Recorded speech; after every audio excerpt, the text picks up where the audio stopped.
Hey, True Believers, Englentine here with another Comic Book Origins. This, for the new people, is where we take a look at the very first issue of any character, be they superhero or villain, or we even look at teams and sometimes places and things. In this case, we're looking at Magica de Spell, created by Carl Barks in 1961. Yeah, a little older than Spider-Man. Check that out. Yeah, he created her to be a continuous villain for Uncle Scrooge McDuck. And her entire life is spent trying to steal his lucky penny, which she believes could bring her fabulous wealth. Carl Barks didn't want to create your typical ugly witch like Mad Mim or Witch Hazel and the sort, so he took inspiration, I'm kidding you not, from Gina Lollobrigida, Sophia Loren, and you can kind of see it here, Morticia Addams. Yeah, right? Seriously. This was a commissioned video for a birthday present for a friend, Dalton the Authenticator Mortimer. If you would like to commission a video, just go on over to Ko-Fi. The link is in the description below. You can pick any of the categories there, and as you do, just pick any story, any character, any top 10 list, whatever you care. I will make a list of. I've got one that's coming up that I think I would never do as far as top 10 lists. It's awesome. This kind of thing is really cool. And please, by all means, check it out. It's done because, unfortunately, YouTube is squeezing the life out of I Love Comics. They are. They're just not sharing the videos anymore. And that's created something else here that I would like to tell you about before we get started, and that's Old Man Comics. It's my new channel. YouTube squeezing the life out of I Love Comics. It's not coming back. I just don't see it. So I'm moving all my videos over there. By all means, check it out. Don't forget to subscribe. Ring that notification bell because that's what YouTube cares about these days. And help me get that one going as well. I certainly thank everybody who's done that. And with all that aside, let's get this party started and dive on into the first appearance of Magica de Spell, Walt Disney's Uncle Scrooge, number 36. Admittedly, the copy I found is pretty darn old, so that's why even this has tears, rips, and somebody did math on the comic. I don't understand that.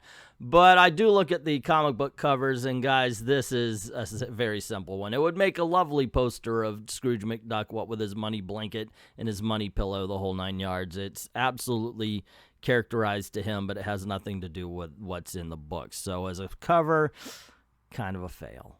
Is the day of sorcery past? Do oddball characters in odd places still stew up mystic charms and magic hocus pocus? Uncle Scrooge didn't think so until he met a sorceress in this tale of strange experiment.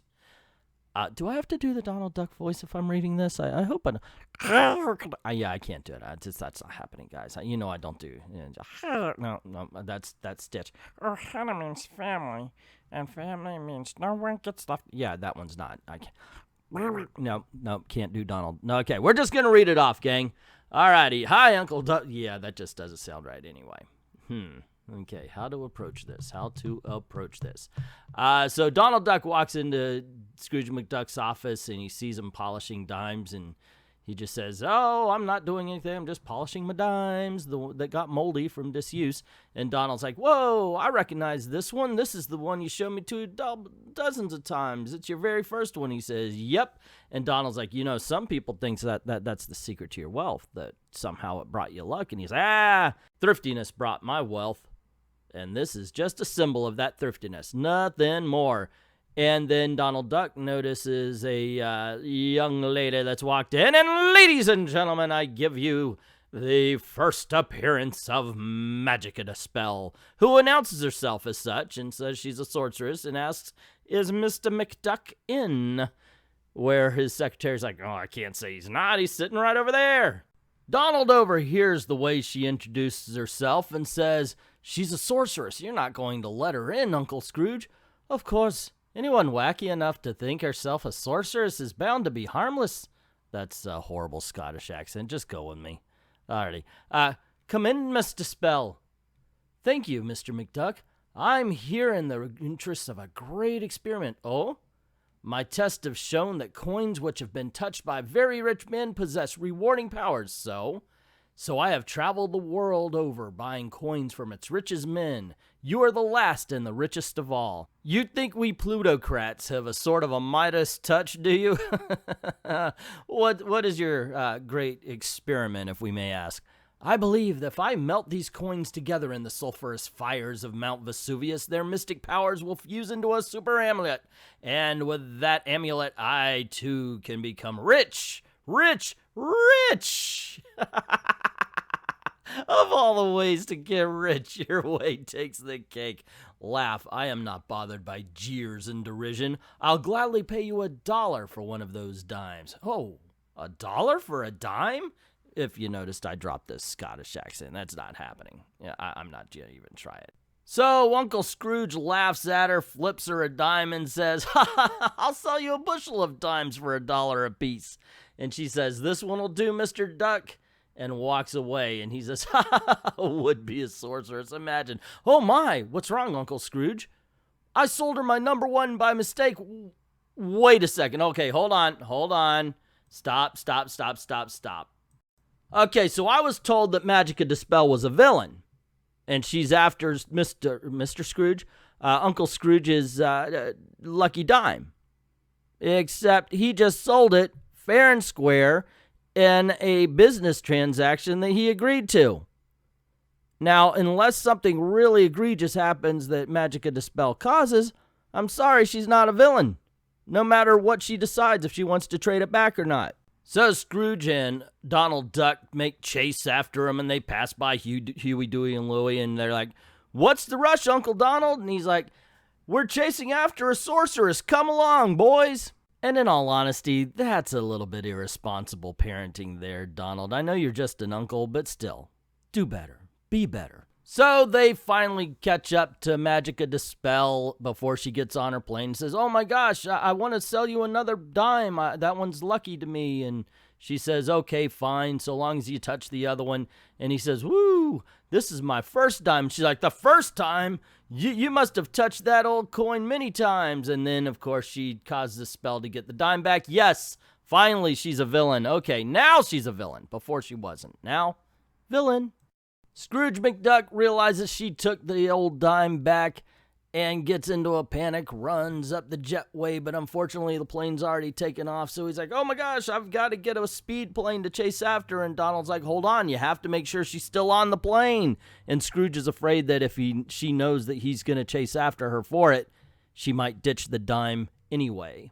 Magica hears their plan, so she scooters off to wherever she's going while all the others go on to, and I kid you not, this is what he calls it, "my supersonic ramjet X-99, as they're heading to Rome. But before they take off, a young lady says, "I'm in distress, please help, I missed my plane to Rome, may I ask for a lift?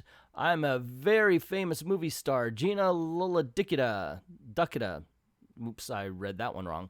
And so they decide, okay, sure, we're going to let you on, and the boys are like, "Wow, that's the darkest pair of dark glasses I've ever seen." While the X-99 ramjet is in the air, the boys kind of get a little suspicious, ask, "What's in your bag?" And she opens it up, causing the boys to go to sleep. And let me just tell you, don't drug kids. No, not without them knowing about it anyway. Donald Duck knows some sleeping, thinks nothing of it. And then the plane lands, and they let Gina Lola Duckity get off, and the boys, after that, wake up. Easy peasy, simple pagey. So Huey, Dewey, and Louie notice Gina Lola Duckito walking across the runway, or whatever you call it, the tarmac, and they're like, "Hey, let's follow her." And they notice she goes past a pillar and another woman comes out. So they're like, "Where'd she go?" And they say, "Wait, what if she was the other woman?" So they go back to Scrooge McDuck and Uncle Donald and say, "Hey, you don't have to wait for Magica's plane because we think she's already here." And we find out that Scrooge McDuck must be spending a ton of money to get a dime back. Seriously, because he's got detectives all over the city. When one of them comes up and it says, "Hey, we've got a lead. We have an Interpol report on that sorceress, Mr. McDuck. She has a small sorcery shop in the village of Sulfuria on the slopes of Mount Vesuvius." And I keep trying to say Uncle Scrooge because of Christmas Carol, and I know that's on me, but yeah, Scrooge McDuck says, "I'll go there immediately so I could surprise her if she slips through the net. Get going, driver." When an old lady comes up and asks for a ride, saying that she's one of the detectives and she can lead to them to their quarry. My goodness, I can't talk right now. Blah, blah, blah. Okay, so they ask, "Wait a second, what's in your black bag?" And she goes, "My lunch." And they're like, "Ew, garlic and onions." And frankly, I would have the same reaction. But then she's like, oh, dude, I've got some disguises for you. And she hands them out. And they're like, what kind of disguises are these? And they look like they're all fishtails. So basically, this is silliness. I'm sorry, it really is. So Magica says, oh, it's fish suits to fit you. Fish suits to fit your simple minds. And he's like, the sorceress is like, okay, you know what? Everybody but you, Scrooge, had noticed it, okay? Everybody but you knew this. And she's like, yes, the sorceress. Now hop into the cart, my numbed pursuers. You're going to help me through your line of detectives. And yeah, she dressed like fish, dressed like a fish wife. The guy's like, we're not after a fish wife, get going. And so she comes to a fork to the road and announces it. Ah, my finny passengers, here the road forks. One fork goes south toward Vesuvius. The other fork goes to the cat food factory. Hold on, the races are out there. Okay. And then slaps the donkey, and he goes running off with the cart to the cat food factory. And she's like, go, you trust-fuming billionaires, not stand between me and my perfect amulet. Now save time and distance. Let's read that again. Go, you trust and fuming billionaire, not stands between me and my perfect amulet. Now save time and distance. Okay, that's better. All right. Next. But seriously, gang, I have to ask you something. See, I keep stuff like that in where I mess up, but I keep going anyway because I'm not a big fan of the plastic channels, which really does sound like they're reading off. I know I'm reading some here. If you think that's unprofessional and want me to stop, let me know in the comments below. Or if you don't mind the mistakes and the fact that I own up that I make them, put that down there below as well. I want to see which way it goes here. Scrooge, Donald, and the boys arrive at the factory, and they manage to get their arms loose, but realize, oh, no, they're going to make cat food out of us when some guy stops them and says, what are you doing? Why are you dressed so crazy? Like, you're not going to make food out of us? He's like, no, this isn't a cat food factory. It's a paper flower factory, which makes me think, so if you were a cat food factory and you noticed it was just guys in suits, you would still carve them up into cat food? That's gross. Cut to Magica de Spell, going up to a building marked sorcery. That's convenient, which has a sign outside that says, spells cast, hexes hexed, evil eyes refueled, ogres for rent. Cool. Good to know that Shrek has a job, and there's a black cat outside, by the way. And she's like, oh, the crucible must be one of the finest fireclave to resist the great heat of the volcanic fires. And she pours all of the coins into it. And we cut to Scrooge McDuck, who's in a panic. He's like, oh my gosh, I need to get to Vesuvius. Someone's like, Vesuvius is a 4-hour drive. I don't have 4 hours. By then, my precious old dime will be melted by then. And they see an airplane coming by. Oh, that's the flyer who comes once a week to take our paper flowers to Paris. And he's like, I have some paper flowers here in my hand that I'll wager he'd rather haul. And of course, he's waving money. The airplane pilot takes Scrooge, Donald, and the boys over the mountain of Mount Vesuvius, where they realize they have to jump out, but there are 5 ducks on one parachute, so they go down fast, fearing that they're going to hurt, and instead landing in a pile of goose feathers. Scrooge McDuck wants to rush the sorcery shop, but Donald talks him out of it, saying, no, she'll just blind us. And he's like, yes, we need disguises. And this page is just setting up for the finale. You got Huey, Dewey, and Louie going out to get some disguises. You got Donald and McDuck going out and following Magica. Magica's getting the clay pot ready, and she walks up Vesuvius. She brings some blinders with her, but then she hears somebody in the trees ahead. Magica investigates and sees 2 sheep. At first she's like, they're just sheep. But then she's like, wait a second. This seems convenient, and she throws down some of her blinding potion. Poof! And she's like, oh, it's Scrooge and his meddling nephew. And just for good measure, she throws down 2 more, what she calls foofs, and decides they're stunned enough that she can make it up to Vesuvius, not knowing that Huey, Dewey, and Louie are following close behind. But they decide they can't go after Magica, not yet, because Scrooge and Donald are just wandering around blindly, almost falling into a pit. So they tie them both up, saying, this'll hold them and they'll be safe. They run towards Magica, but before they can do anything, she throws down 3 blinding spells. And yet they still capture her.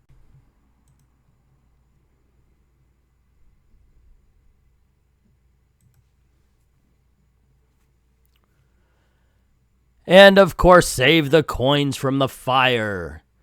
The coins! You kids saved my dime! My dime! My dime! Well, don't touch it, Uncle Scrooge. It's hot.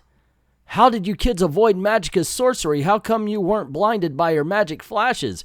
We used an old trick of hers, Uncle Donald. We bought ourselves some dark, dark glasses. So Uncle Scrooge gets his old #1 dime back and things are again as they were. It only got a little darkened by the heat, but otherwise it's still the same. Run faster, Uncle Scrooge. We're not out of the woods yet, they say as rocks are hurled at their heads. We took all of Magica's flash blinders, but there's nothing to keep a frustrated sorceress from throwing rocks. She says as she throws the rocks. And the end. There you go, gang. That is Magica de Spell's first appearance. And what did you think? Let me tell you what I think. I thought that was a lot of fun. Now, I'm a big fan of Carl Barks, and I'm a big fan of the DuckTales, Donald Duck cartoons, Walt Disney cartoons, the comic books and everything. So I enjoyed it. I thought it was a lot of fun. Granted, simple, but, you know, it's kind of for kids, so I could forgive that.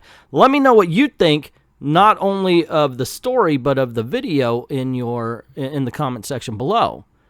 You know, don't forget to click like, of course, share. That's really important, and to get word out about the channel. If you haven't done it already, subscribe and hit that notification bell. Ring that bell, because that's all YouTube really cares about when they decide to care at all.